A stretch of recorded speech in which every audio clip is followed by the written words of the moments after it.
Hello everyone. तो ऐसा क्या हुआ आज मेरे को कचहरी जाना पड़ा, ये देखते मैं सामने बताती हूँ आपको। तो मेरी सुबह होती है यहाँ पे चाय नाश्ते से, मैं यहाँ पर चाय नाश्ता करी, फिर सारे काम करके मैं यहाँ पर जा रही थी नहाने के लिए टॉवेल पकड़ के। तो नहाने धोने के बाद फ्रेश होती हूँ। नहाने के बाद में मैं यहाँ पर हो गई फ्रेश होने के बाद में मैं जा रही थी अभी कॉलेज। खाना वाना खाने के बाद में यहाँ पर स्कार्फ बांध ली, स्कार्फ बांधने के बाद मैं जा रही हूँ अभी कॉलेज, क्योंकि मेरे को कॉलेज से मार्कशीट लाना था, इसलिए मैं कॉलेज आ गई। कॉलेज आने के बाद में फिर हम लोग कॉलेज से गए पिज़्ज़ा पॉइंट, वो ये उन्नति के सिस्टर के लिए पिज़्ज़ा लेके जाना था। तो यहाँ पे हम वेट कर रहे थे ऑर्डर देने के बाद में पिज़्ज़ा का, दोनों बैठे हुए थे। फिर उसके बाद में मैं गई थी कचहरी। कचहरी क्यों गई थी? कचहरी में मैं गई थी अपना आधार कार्ड अपडेट कराने, लेकिन आज साइट बंद थी, इसीलिए उन्होंने बोले कि कल आना करके। फिर उसके बाद में मैं यहाँ पर दिखा रही हूँ आपको कचहरी। ये कचहरी का व्यू है। और गाइस यहाँ पे देखो, आगे दिखाती हूँ मैं।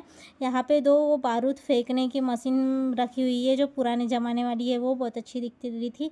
फिर उसके बाद में हम अंदर गए जाने के बाद में हमने सारी इन्फॉर्मेशन लिया, फिर निकल गए थे अपने घर वापस रिटर्न आने के लिए।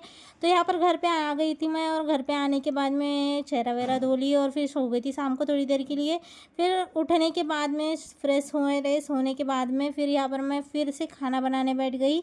तो खाने में मैं बना रही थी अभी कटहल की सब्ज़ी। तो ये मैंने कटहल काट ली और सब्जी वब्जी भी काट ली थी सब, और फिर फ्राई करने के बाद में चावल रख दी थी एक साइड में, चावल भी पक रहा था। फिर उसके बाद मैं सब्जी को थोड़ा घाट लेती हूँ। सब्जी वब्जी बनाने के बाद में मैं सारे काम करके, यहाँ पर मेरी मम्मी दाल भिगो रही थी बड़ी बनाने के लिए। किस किस की इधर वो दाल बड़ी बनाते हैं वो बताइए। तो आज का व्लॉग ये एंड करते हैं। Thank you.